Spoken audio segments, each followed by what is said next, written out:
जिस तरह से जियोपॉलिटिकल सिचुएशन चेंज हो रही है, आप देख रहे होगे कि रशिया और यूक्रेन के युद्ध चल रहे हैं, अमेरिका अपना अलग एजेंडा चला रहा है। तो आपको क्या लगता है कि आने वाला टाइम स्टेबल है? और जैसे आप देख रहे हैं, ये बहुत छोटी घटना नहीं है कि मतलब मस्क और ट्रम्प बच्चों की तरह लड़ रहे हैं। अंबानी जी की जो हम कहते हैं कि ग्रोथ रेट है वो ज़्यादा आगे बढ़ेगी या उनको भी डाउनफॉल देखना पड़ेगा? अब अंबानी जी का आगे का फ्यूचर।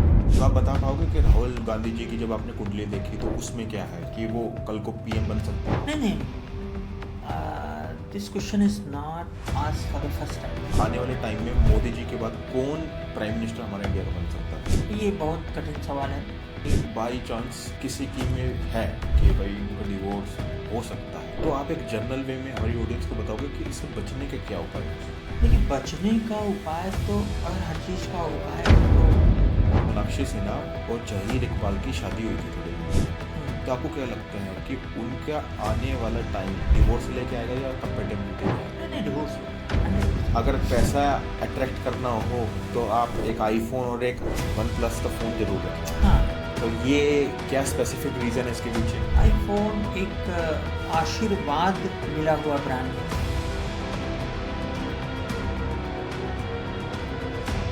नमस्कार दोस्तों, तो आज के इस पारफेक्ट शो में आपका स्वागत है। और आज जो शख्सियत हमारे साथ जुड़ी है, शायद ही उनको कोई नहीं पहचानता होगा। तो आज हम जिस मुद्दे पे बात करने वाले हैं वो भी बड़ा इंटरेस्टिंग होने वाला है। हम बात करेंगे इंडिया की, कि आने वाले टाइम में कैसे इंडिया का फ्यूचर हो सकता है, और भी कंटेम्प्रेरी इश्यूज हम उठाएंगे सर के सामने, कि जो आजकल डिवोर्स के केसेस वगैरह चल रहे हैं इस पे सर की क्या एडवाइस है। तो मैं स्वागत करना चाहूंगा एस्ट्रोलॉजर सुशील जी का। सर, आपका स्वागत है आज के पॉडकास्ट में। तो सर, मेरा पहला क्वेश्चन आपसे यही है, मैंने आपकी एक रील देखी थी, उसमें आपने बात की थी कि आने वाला टाइम इंडिया का फीमेल डोमिनेटिंग है। तो आपने ऐसा क्यों कहा और क्या रीजन है उसके पीछे? नहीं, फीमेल डोमिनेटिंग का ये है कि अभी सितंबर तक तो रहेगा फीमेल डोमिनेटिंग, क्योंकि चंद्रमा की दशा चल रही है। इसके बाद थोड़ा सा असर कम रहेगा, है ना। अच्छा। हाँ, इसके बाद जो मार्शल टाइप के लोग हैं या फिर जो मतलब पुलिस हुआ, मिलिट्री हुआ, इनका थोड़ा सा वो दिखता है इंडिया में। अच्छा। मैं इसी में एक बात जोड़ दूँ आपको। एयरफोर्स के जो हेड हैं, चीफ, उन्होंने डिफेंस मिनिस्टर के सामने एक बात बोली थी कि हमको अप्रूवल नहीं मिलते टाइम से, ये वो। तो बहुत बड़ी खबर है ये। दूसरी बात है कि सीडीएस अनिल चौहान ने किसी दूसरे देश में, शायद सिंगापुर में, उन्होंने कुछ अगेंस्ट बोला था। अच्छा, उसकी बड़ी आलोचना भी हुई, लेकिन मैं इसे संकेत मानता हूँ सितंबर के बाद होने वाली घटनाओं का, अच्छा। कि मिलिट्री कुछ हद तक हावी हो सकती है। क्योंकि इसके बाद देखिए, उन पर कोई एक्शन नहीं हुआ, एक्शन हो भी नहीं सकता। आपने संविधान पढ़ा है बिल्कुल। कि उन्होंने ऐसी मतलब कोई महाभियोग वाला इस तरह की कोई बात तो बताई नहीं। लेकिन उनको पब्लिकली ये सब बातें बोलना, ऐसा कभी इंडियन हिस्ट्री में हुआ नहीं, कभी नहीं हुआ। तो आने वाले समय थोड़ा सा पुलिस, मिलिट्री और कास्ट राइवलरी का है। अच्छा। बहुत ज़बरदस्त। और सर, एक चीज और जो शायद आपने काफी रील्स में आपने बात भी करी है, कि सितंबर के बाद से क्राइम रेट बढ़ जाएंगे इंडिया में। तो इसका पर्टिकुलर रीजन क्या है? मंगल की दशा। अच्छा। मंगल की दशा, क्राइम रेट बढ़ेगा। और इसके साथ साथ इकोनॉमिकली बहुत बड़ी समस्या आने वाली है। आर्थिक स्थिति में मैं निगेटिव बोलना बिल्कुल बंद कर दिया हूँ, लेकिन ये थोड़ा वार्निंग है, इसलिए मैं दे रहा हूँ लोगों को। और दूसरा, जातीय संघर्ष होंगे। जैसा कि आप देख रहे हैं, रोज कुछ न कुछ कास्ट को लेके, इस कास्ट का उस कास्ट से। जैसे अनुराग कश्यप जी ने एक कमेंट भी किया था। नहीं, अनुराग कश्यप तो वो एक विचारधारा से जुड़ा हुआ आदमी है, अच्छा। लेफ्टिस्ट है। हाँ। दो एज अ फिल्म प्रोड्यूसर तो ही वेरी नाइस, मतलब डायरेक्टर तो बहुत बढ़िया। तो उसकी विचारधारा वो बात में नहीं कर रहा, मैं ग्रुप्स की बात कर रहा हूँ। अच्छा। जैसे राजपूतों का गुर्जरों से, गुर्जरों का, जाटों से, जाटों का, राजपूतों से, राजपूतों का, ब्राह्मणों से, फिर भीम आर्मी, नीला गमछा, वो फिर वो केसरिया पगड़ी, ये आने वाली बहुत बड़ी मुसीबत होने वाली है देश के लिए। अच्छा, तो हाँ, मतलब इंटर कन्फ्लिक्ट रहेगा। इंटर कॉन्फ्लिक्ट रहेगा और ये देश जातियों में बहुत बुरी तरह से, मतलब हिंदू बिखरेगा। बट इसको मैं सर, पहली बार नहीं बोल रहा हूँ, मैं कई बार इसको बता चुका हूँ। अच्छा बट सर, जिस हिसाब से हमारी गवर्नमेंट एक एक हम भारतीय सब एक हैं इस तरह के विचारधारा को प्रमोट कर रही है, तो आपको नहीं लगता कि हम जिस दिशा में जा रहे हैं ये सब होना तो पॉसिबल नहीं लग रहा, पर आप बोल रहे हो कि ये पॉसिबल है? नहीं नहीं, मैं ये बात नहीं करूँगा। और गवर्नमेंट तो हमेशा चाहेगी कि सब एक रहें। बिल्कुल। गवर्नमेंट के हक में भी यही है, उसके लिए फायदेमंद भी यही है। पर अ, जब एक सोशलॉजी में कॉन्सेप्ट है वी फीलिंग, यस। तो जब वी फीलिंग होता है तो सब एक रहते हैं। लेकिन जब वी फील और जब दूसरों के बारे में, किसी दूसरे के अगेंस्ट हमको, जैसे मान लीजिए हिंदूज का मुस्लिम से वो हो, कॉन्फ्लिक्ट हो, तो सब एक रहते हैं। लेकिन इस समय गवर्नमेंट कुछ सबको मिला के चल रही है, हिंदू बिल्कुल। मुस्लिम को। तो मेन कारण यही है। हम्म। और जब वो भी मिल जाएंगे तो दुश्मन कोई सामने वाला है नहीं, तो आपस में लड़ते ही। ये सोशियोलॉजी का बहुत बड़ा कॉन्सेप्ट है, बिल्कुल सर। तो सर एक चीज और मैं जो पूछना चाहूँगा, हमने अभी रिसेंटली देखा था कि हमारा ऑपरेशन हुआ हमारी नेबरिंग कंट्रीज के साथ, जिस तरह से जियोपॉलिटिकल सिचुएशन चेंज हो रही है। आप देख रहे होगे कि रशिया और यूक्रेन के युद्ध चल रहे हैं, अमेरिका अपना अलग एजेंडा चला रहा है। तो आपको क्या लगता है कि आने वाला टाइम स्टेबल है या काफ़ी नहीं नहीं, अनस्टेबिलिटी वो तो रहेगी? वो बिल्कुल नहीं है। 2025, 2026, 2027 एंड 2028, ये 4 साल दिग्भ्रमित करने वाले हैं। जैसे ये युद्धों के साल हैं। और जैसे आप देख रहे हैं, ये बहुत छोटी घटना नहीं है कि मतलब मस्क और ट्रम्प बच्चों की तरह लड़ रहे हैं कि तुमने मेरी पेंसिल चुराई थी, तुम मेरा ये किए थे, इसी तरह का हो रहा है। तो एक राष्ट्राध्यक्ष, तो कहीं ना कहीं एक ये भी दिख रहा है कि सरकारें कॉरपोरेट चला रहे हैं। बिल्कुल। ये एक संकेत है इंडिया का। में तो लोग शक कर रहे हैं, लेकिन अमेरिका ने तो साफ साफ दिखा दिया। पहले भी वहाँ था कि वो पूंजीवादी सरकारें होती हैं, लेकिन चूंकि लेफ्ट, वो ट्रम्प राइटिस्ट है, इसके बावजूद गवर्न बाई कैपिटलिस्ट। ओके। तो सर एक चीज और, जैसे हमने कैपिटलिस्ट क्लास की बात करी, तो अडानी जी के ऊपर है ना, अभी थोड़े दिन पहले हिडनबर्ग ने इतनी चार्जेस लगाए, पर हमारी गवर्नमेंट ने जब उस पे जुडिशरी चीज़ें लगवाई तो वो फ्री हो गए, क्योंकि उनका एजेंडा था कि इंडिया को कैसे लो किया जाए। तो आने वाले टाइम में अडानी जी के लिए कैसा है, वो बूम करेंगे? नहीं, अडानी जी का समय सही नहीं है। अच्छा। और उनकी कुंडली मैंने, मतलब लगभग 2 महीने पे मैं देखता रहता हूँ। तो लोगों ने कहा कि ऐसा क्या हुआ। मैं करीब 1.5 साल पहले ये प्रोडिक्शन किया था कि अडानी का समय खराब आ रहा। तो लोगों ने कहा कि ये देखिए कुछ नहीं हुआ ये। आप ये बताइए, अगर किसी इतने बड़े इंडस्ट्रीज पर, पहले दूसरे नंबर के इंडस्ट्रीज पर घूस का आरोप लगे, वो भी अमेरिकन गवर्नमेंट को, तो ये मामूली बात तो है नहीं। बिल्कुल। ये लगा ना। और उसके बाद ये भी है कि उनके ऑफिशियल्स जाके ट्रम्प गवर्नमेंट में मैनेज करने की कोशिश कर रहे हैं, सरकार हेल्प कर रही है, एक्सेट्रा एक्सेट्रा। लेकिन ये ठीक नहीं होगा। और अडानी जी का समय, मतलब चाहे साल 2 साल में, मतलब अच्छा नहीं है, बढ़िया नहीं है। ठीक है। तो सर एक चीज़ और मैं पूछना चाहूँगा कि अंबानी जी आजकल ना बड़ा एग्रेसिवली दूसरे जो बिजनेसेस में जाने का ट्राई कर रहे हैं। ग्रीन एनर्जी में भी वो इन्वेस्ट कर रहे हैं। अभी नेटफ्लिक्स की तरह उन्होंने जियो सिनेमा भी काफ़ी खोला है। तो आपको क्या लगता है कि अंबानी जी की जो हम कहते हैं कि ग्रोथ रेट है वो ज़्यादा आगे बढ़ेगी, या उनको भी डाउनफॉल देखना पड़ेगा? नहीं नहीं, अंबानी को डाउनफॉल नहीं देखना पड़ेगा। अंबानी जी का आगे का फ्यूचर अच्छा है। सिर्फ ये है कि उनके बच्चों का फ्यूचर ठीक नहीं है। अच्छा। हाँ, एक तो मैंने लाइफ कम होने का मैंने बताया था, उस पर मैं रिपीट नहीं करूँगा उस बात को, दोनों बच्चों की। दूसरा, बाकी उनका सब सही है। लेकिन जैसे आपने कहा नेटफ्लिक्स की जगह जियो सिनेमा, तो आप एक बार नेटफ्लिक्स खोलिए, हम्म। उसका लोगो देखिए, बिल्कुल। टन से बोलता है, वो अजीब वो देता है। और एक बार जियो सिनेमा को देखिए तो लगता है किसी किसी पेंटर ने उसको बना दिया। बिल्कुल। तो अंबानी को अपना लोगो बदलना चाहिए। बिल्कुल। तो शायद वो एक मतलब इंडिया के नहीं, हम्म।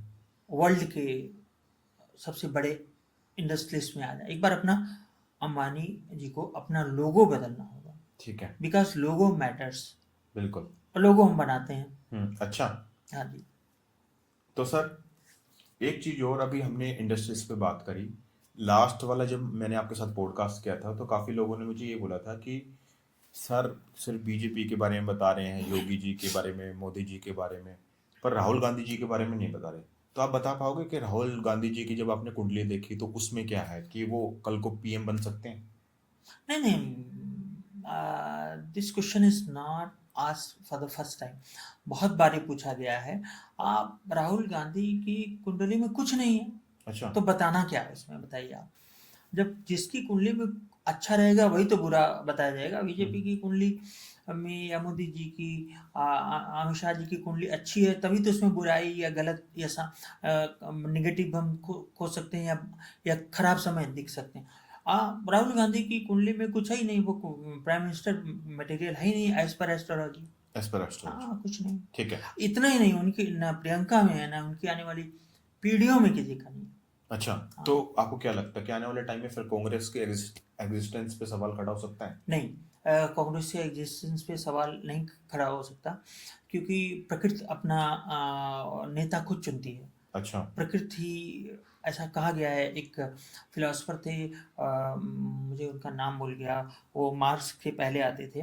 तो उन्होंने कहा था कि प्रकृति, जो महान आत्माएं होती हैं, जो हम्म। विशिष्ट लोग होते हैं, उनका बड़े चालाकी से प्रयोग करती है और उन्हें फेंक देती है।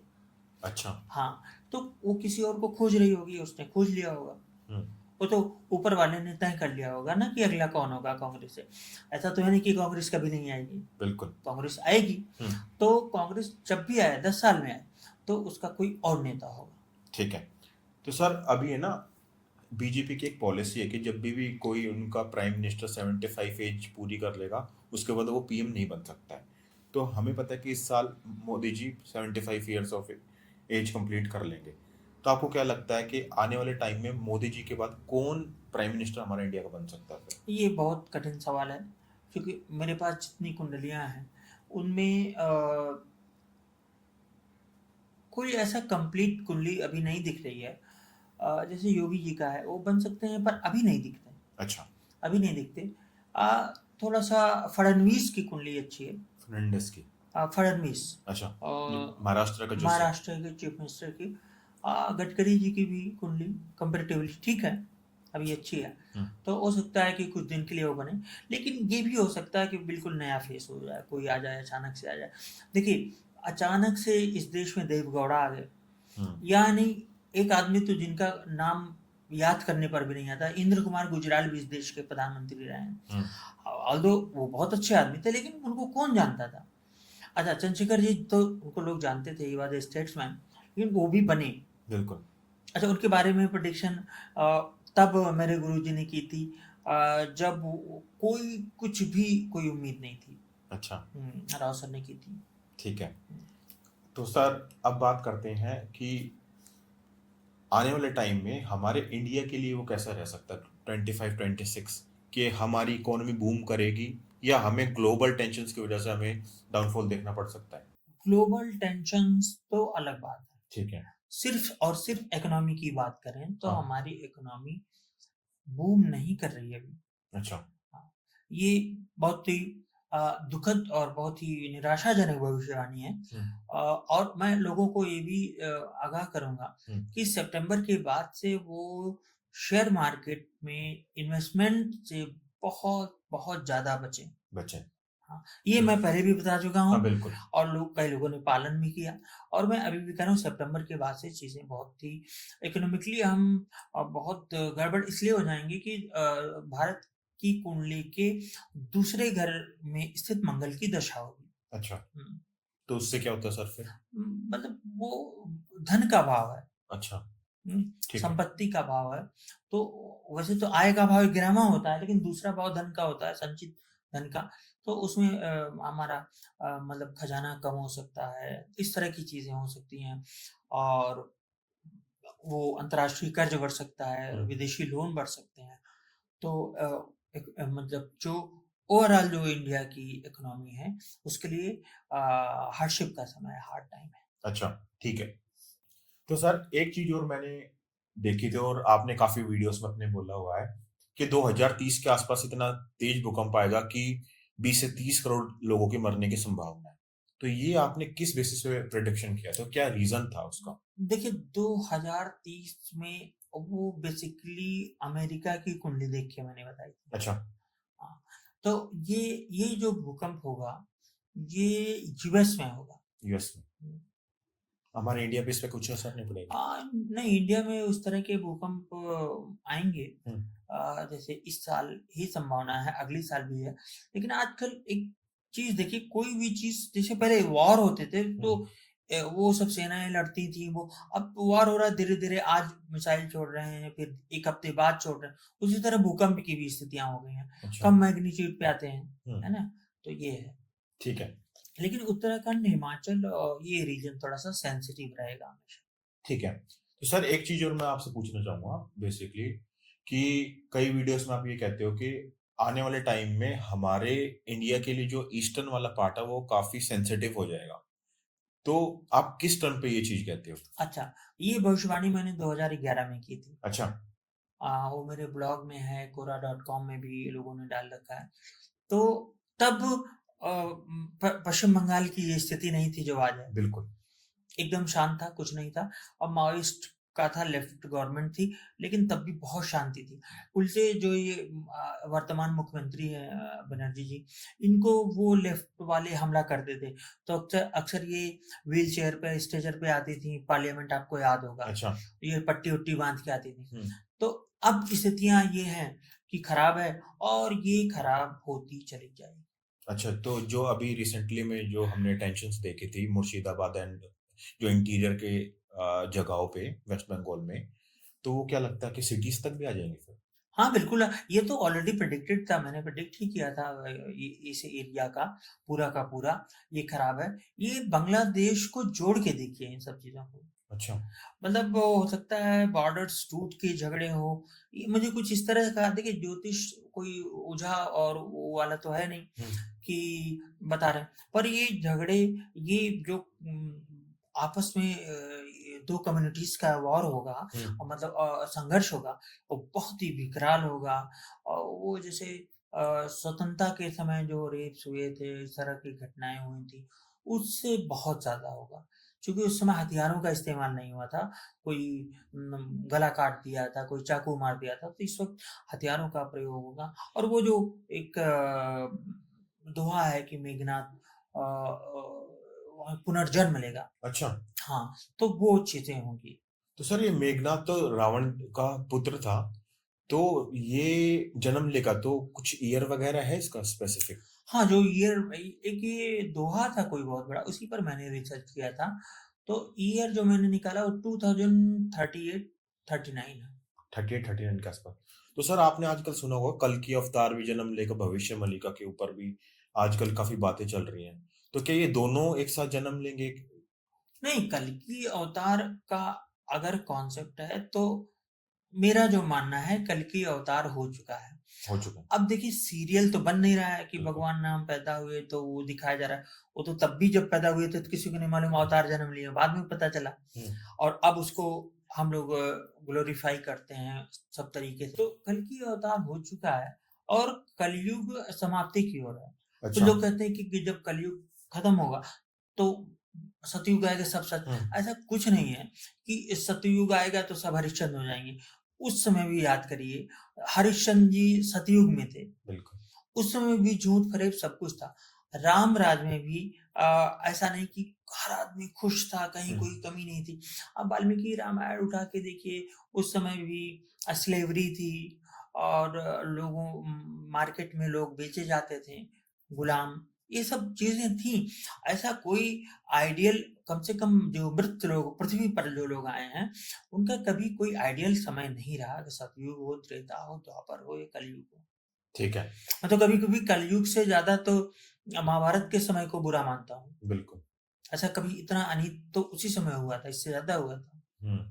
तो सर अभी आपने एक चीज और देखी होगी कि हमारी ईस्टर्न कोस्ट पे हमारा जगन्नाथ मंदिर है और वो एक तरह से शक्तिपीठ माना जाता है। अभी थोड़े दिन पहले एक रील काफी वायरल हुई थी जिसमें उसका झंडा एक चील उड़ा के ले गई थी और बार बार गोल चक्कर काट रही थी।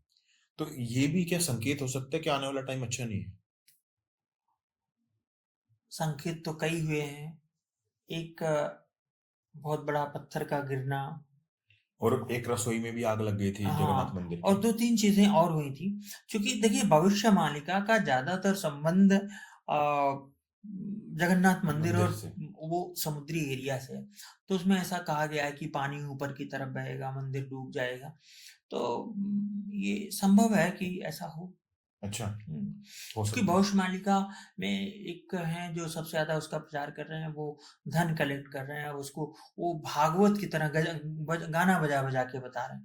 तो वो सब बहुत गंदा है, ऐसा नहीं करना चाहिए उन पर। उनके उनके लड़के तो एक बार भाग गए, उनके ऊपर कई फ्रॉड के आरोप भी थे। तो जो असली भविष्य मालिका के जानकार हैं, जैसे पुलिन पांडा जी, हम्म। वो मुझसे उनका संपर्क नहीं हो पा रहा, क्योंकि वो उन्होंने कॉल किया तो उनकी भाषा थोड़ा-सा समझ में नहीं आती, अच्छा। और हिंदी बोल नहीं पाते, इंग्लिश के इतने जानकार नहीं। हम्म। तो वो लोग काम कर रहे हैं भविष्यमालिका पर अभी। अच्छा। ठीक है। तो मतलब आने वाला टाइम ईस्टर्न कोस्ट का जो है वो काफी हम कह सकते हैं भयानक भी हो सकता है इंडिया हाँ, के वो लिए। सेंसिटिव है, ठीक है। क्योंकि एरिया तो वही है, एरिया तो पूरब वही। में ही तो माना जाएगा। उड़ीसा को दक्षिण में तो नहीं माना जाता, वो बिल्कुल। पूरब में ही है। ठीक है। और सर एक चीज और देखोगे जैसे जिस तरह से जियो पॉलिटिक्स चल रही है, हमारे अगेंस्ट चाइना भी चल रहा है और हमारे अगेंस्ट पाकिस्तान तो स्टार्टिंग से ही रहा है। ठीक है, हम कॉन्फ्लिक्ट में उससे रहते ही रहते हैं। तो क्या लगता है कि जैसे अभी जो ये ऑपरेशंस वगैरह हुए हैं आने वाले टाइम में क्या और एक्सट्रीम लेवल पे ऑपरेशन होंगे हमारे नेबरिंग कंट्रीज से, और क्या हमारे रिश्ते इनसे और बिगड़ेंगे फिर? नहीं, बिल्कुल बिगड़ेंगे। और ये हमारा जो मेन खतरा है, हम्म। वो चाइना है। चाइना, बिल्कुल। तो ये तो वैसे भी दिखता है, हम्म। लेकिन चाइना मुस्लिम कंट्रीज के साथ आएगा। अच्छा। हम्म। और आजकल हम देख भी रहे और हैं ये कि तब होगा जब हमारी नस कमजोर हो जाएगी, जब हम टुकड़ों टुकड़ों में बट जाएंगे, जाति संगठनों। और ये सब कौन करा रहा है? मुझे तो एक साजिश लगती है। ये राजनीतिक साजिश हो, या फिर कहीं मुस्लिम कंट्रीज से फंडेड हो, जो अलग अलग तरीके के अकाउंट्स बना के एक दूसरे को लड़ा रहे हैं। कहीं भगवान राम को गाली बक रहा है, कोई माँ सीता को कह रहा है, तो कोई उधर मुस्लिम धर्म के बारे में गाली गलौज हो रही है। तो ये सब बहुत अच्छी तरीके से। अच्छा, फिर कास्ट का इतिहास निकाला जा रहा है, खास कर ये यादव, गुजर, जाट, राजपूत, इन सब का जो इतिहास में कौन क्या किया था, कौन क्या किया था, शादियां किससे हुई थी, ये सब ये बहुत बड़ा मैटर बनने जा रहा है। इसको हल्के में ले, गवर्नमेंट को चाहिए कि इस तरह के सारे अकाउंट्स को पहले बहुत स्ट्रांगली इनको बंद करे, इनको अरेस्ट करे। ये चूंकि ये समाज को तोड़ने का, मतलब एक तो सनातन को तोड़ने का और देश को तोड़ने का काम कर रहे हैं ये लोग। मतलब ये सब चीजें हमारी इंडिया की सोवर्जिनिटी और इंटीग्रिटी पे असर डालेंगी। बिल्कुल सॉन्टी और इंटीग्रिटी पर असर डालेंगे, नहीं डाल रही हैं, अच्छा। और इसको रोका भी नहीं जा रहा है। हम्म। मंगल की दशा आ रही, इसलिए मुझे बहुत डर है इस बात की कि यह जातीय उन्माद होगा और कहीं ये एक गृह युद्ध में न चला जाए। जैसे अमेरिका 1700 में गया था, फिर बिल्कुल। जाके वो एक राष्ट्र बना। तो हमें इसे सचेत रहना पड़ेगा। हाँ, कहीं ऐसा तो नहीं कि कहीं ऐसा तो नहीं कि हम एक अच्छे वृक्ष बनने से पहले हमारा फल सड़ रहा हो। बिल्कुल। तो सर ने काफी बड़ी बात ये बात बोली है कि हमें आसपास की सराउंडिंग्स में देखना है कि कौन नेगेटिव चीज फैला रहा है और हमें एकजुटता दिखानी है कि हम सब एक हैं, जातियों में ना बट के हम संगठित रहे कि हम सब भारतीय हैं, हम हिंदू हैं। ठीक है, जिससे हमारे देश में शांति आए। तो सर एक चीज और आजकल आपने देखा होगा कि हमारे ना डिवोर्स केसेस काफी ज्यादा बढ़ रहे हैं। तो इसके पीछे आप क्या कहते हो कि क्या रीजन हो सकता है एस्ट्रोलॉजिकल वे में? नहीं, एस्ट्रोलॉजिकल रीजन तो होते ही हैं। देखिए, होता क्या है, किसी एक विशेष एरा में कोई घटना घटती है, तो उस समय की कुंडलियां भी वैसे ही आती हैं। अच्छा। अब ये है कि मेरे बेटे की शादी नहीं हो रही, मेरी बेटी शादी नहीं करना चाहती, ये तो रोज का सवाल है, 20 लोग का तो यही होता। सबसे बड़ी सवाल, लोगों को पता नहीं कौन सी मतलब कौन सा कीड़ा काटा है कि सबको विदेश में शिफ्ट होना है। अच्छा। अच्छा, और विदेश में शिफ्ट होके वो बहुत ज़्यादा लोग वहाँ पे परेशान हैं, दुखी हैं, है ना? तो एक तो ये हो गया। और दूसरा ये अ, जो विदेश में रहकर भी 2 कपल्स ज़्यादा अ, उनके अंदर अंडरस्टैंडिंग है कंपैरेटिवली अपने यहाँ रह के। जैसे बेंगलोर एक हब है। बेंगलोर बेंगलोर की जो कुंडलियाँ आती हैं आईटी से रिलेटेड, हस्बैंड वाइफ दोनों लोग रहते हैं, तो उन दोनों लोगों का आपस में नहीं पट रहा है। और डिवोर्स अगर ना भी हो तो सेपरेशन 100%। और इसका कारण है केतु। अच्छा, एक लड़की ने, अक्सर लोग बोलते हैं, मुझे ये बहुत बुरा लग जाता है, एक लड़की कह रही कि मेरे 7वें में केतु। हमने कहा ज्योतिषी तुम हो या मैं? बिल्कुल। 7वें में केतु मतलब डिवोर्स हो गया। उसके अलग फॉर्मूले हैं और वो सबके हाथ नहीं लगे हैं अभी। और कहते हैं कि केतु तो ऑफर करता है, जॉब वगैरह भी तो केतु लगवाता है शायद। कैसा? जॉब में भी तो हेल्प केतु ही करता है। जैसे जॉब किसी की नहीं लग रही तो उसमें भी वो हेल्प करता है केतु। नहीं, जॉब में नहीं हेल्प करता, जॉब तोड़ता है वो। अच्छा। हाँ, जॉब हटाता है वो। और वो अलग कहानी हुई। लेकिन केतु विभाजनकारी तो है। लेकिन लग्न कुंडली देख के 7th हाउस में केतु है तो ऐसा हो गया, तब तो फिर अमिताभ बच्चन के भी है। बिल्कुल। उनका पर नहीं। पर सर एक बात बताओ कि ऐसा कौन सा योग होता है जिसको देख के आप ये प्रेडिक्ट करते हो कि हाँ इनका डिवोर्स हो जाएगा? वो है अच्छा।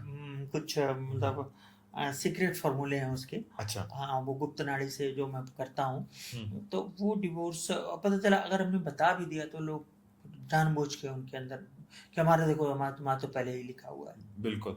तो सर एक चीज और मैं जो आपसे पूछना चाहूंगा कि बाई चांस किसी की में है कि भाई उनका डिवोर्स हो सकता है, तो आप एक जनरल वे में हमारी ऑडियंस को बताओगे कि इससे बचने के क्या उपाय हो सकते हैं?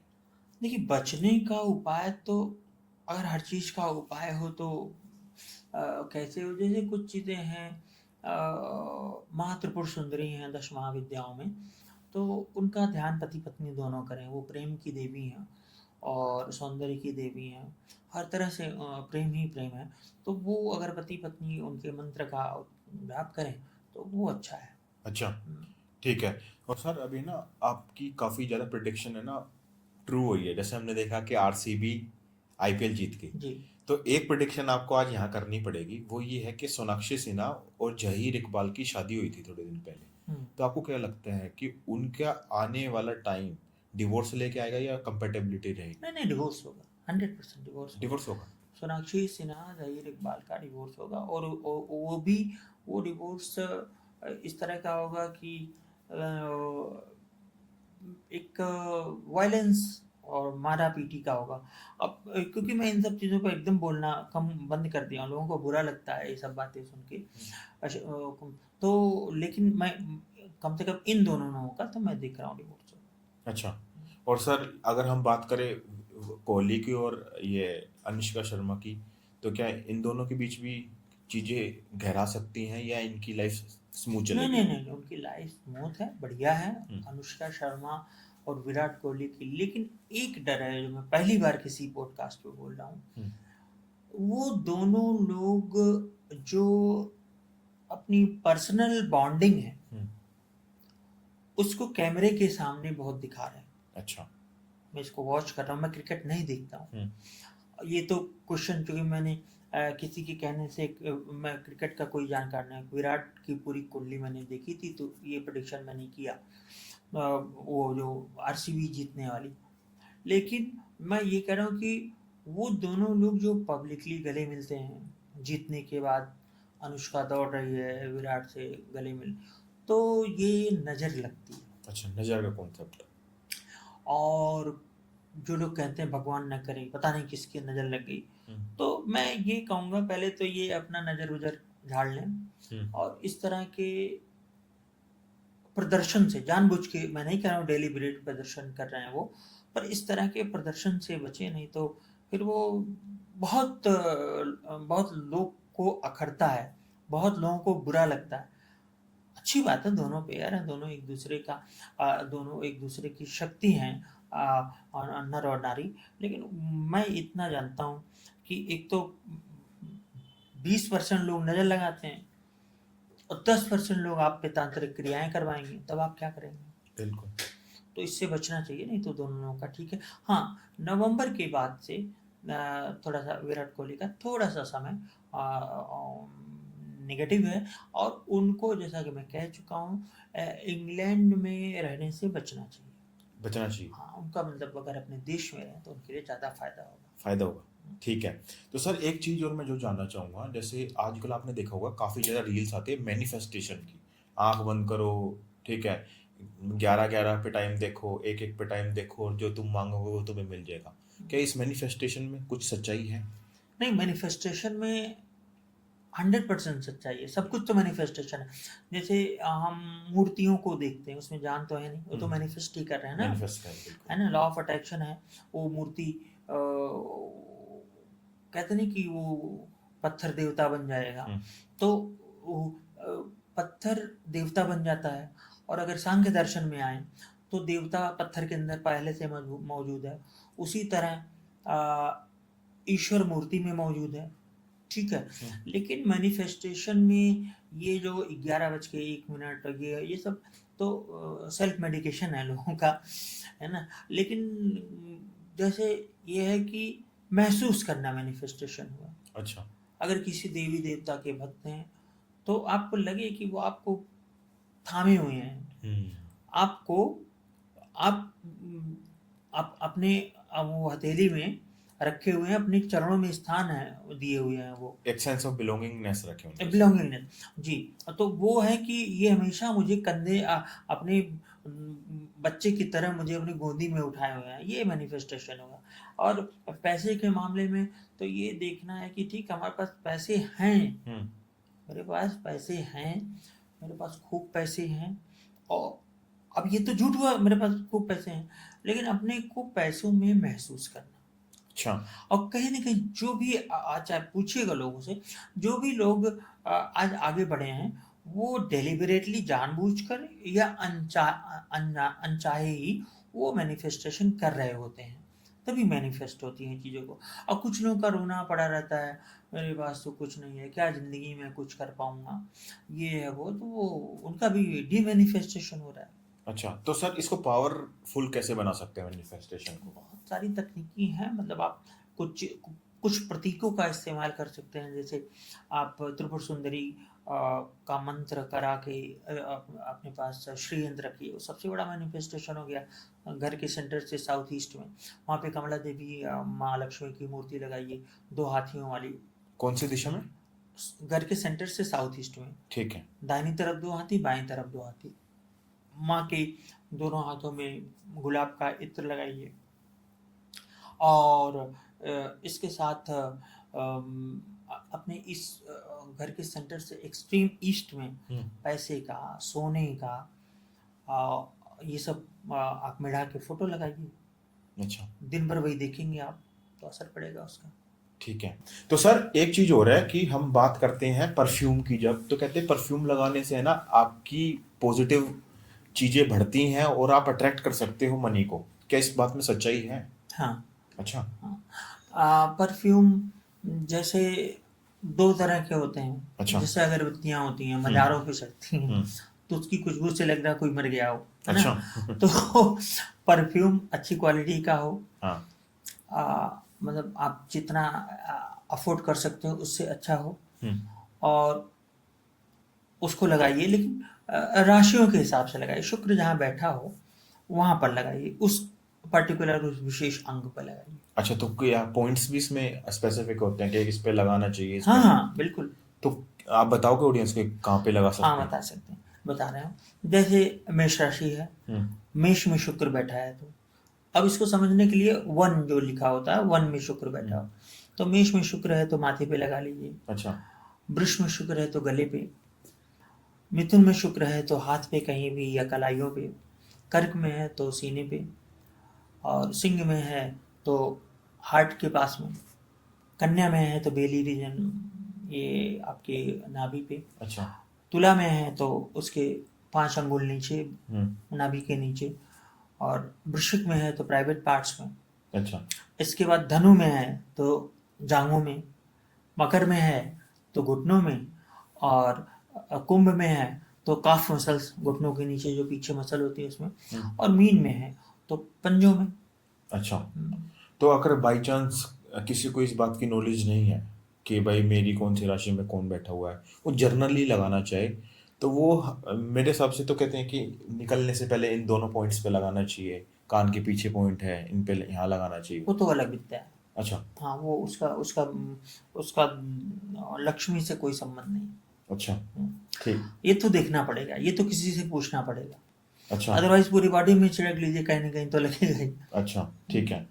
तो सर एक चीज और, जैसे जब भी हम पैसे की बात करते हैं ना, तो कई लोगों का ये सवाल आता है मेरे पास कि सर से ये जरूर पूछना कि हमारे पास पैसा तो आता है पर वो टिकता नहीं, आने से पहले इतना ज़्यादा खर्च हो जाता है कि आएगा 1 रुपये, खर्च होंगे 2 रुपये, तो उस चीज़ को कैसे वो स्टेबल कर सकते देखिए, हैं? 2 चीज़ें हैं इसमें। ये सवाल बेईमानी है कि पैसा आता है पर टिकता नहीं। अच्छा। पैसा आता है वो खर्च हो जाता है, टिकता टिकेगा कैसे? आपके खर्चे आपके आने से ज़्यादा, आपके जो पैसे आ रहे हैं उसके पहले आपके खर्चे तय हैं तो टिकेगा कहाँ से? बिल्कुल। तो इसके लिए है कि आप ऐसा कुछ करिए कि आपके पास ज़्यादा पैसे आएँ, यही इसका एक चारा है।